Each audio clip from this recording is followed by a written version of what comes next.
আসসালামু আলাইকুম। আজকে আপনাদেরকে দেখানোর চেষ্টা করব যে এয়ার কম্প্রেসরগুলো রয়েছে, এগুলো যে সুইচ আর লাইটগুলো কিসের?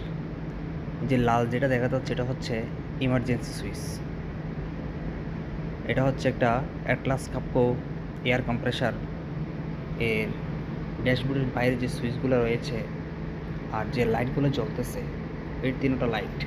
ওই লাইট দিয়ে দিক নির্দেশনা আর যে বিভিন্ন কিছু অনুমান করা হয়। এখন যে লাইটটা জ্বলতেছে ওই লাইটটা হচ্ছে রানিং রানিং লাইট। এই যখন মেশিনটা কম্প্রেসরটা যখন রানিং থাকবে তখন ওই লাইটটা জ্বলবে। আর যে মাঝখানে লাইটটা দেখা যাচ্ছে ওটা হচ্ছে একটা সাদা লাইট। ওটা যখন পাওয়ার অন থাকবে তখন লাইটটা জ্বলবে। হলুদ যে লাইটটা দেখতে পাচ্ছেন আপনারা, ওটা হচ্ছে কোনো ফল্ট আসলে, কম্প্রেসরে যদি কোনো ফল্ট আসে তখন ওই লাইটটা জ্বলবে। আর এটা যেটা দেখতে পাচ্ছেন এখন, ওটা হচ্ছে পাওয়ার অন অফ করার যে সুইচ। ওইটা এই অপোজিট সাইডে রাউন্ড সাইডে ঘোরালে তখন অফ হবে, এখন বর্তমানে অন আছে।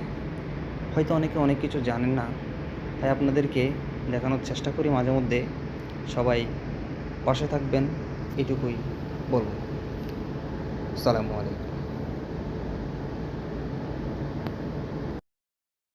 আমরা অনেকেই জানি না যে কীভাবে কেমনে ইউজ করতে হয়, কোনটা কোন জিনিস, কোনটা দিয়ে কী করতে হয়।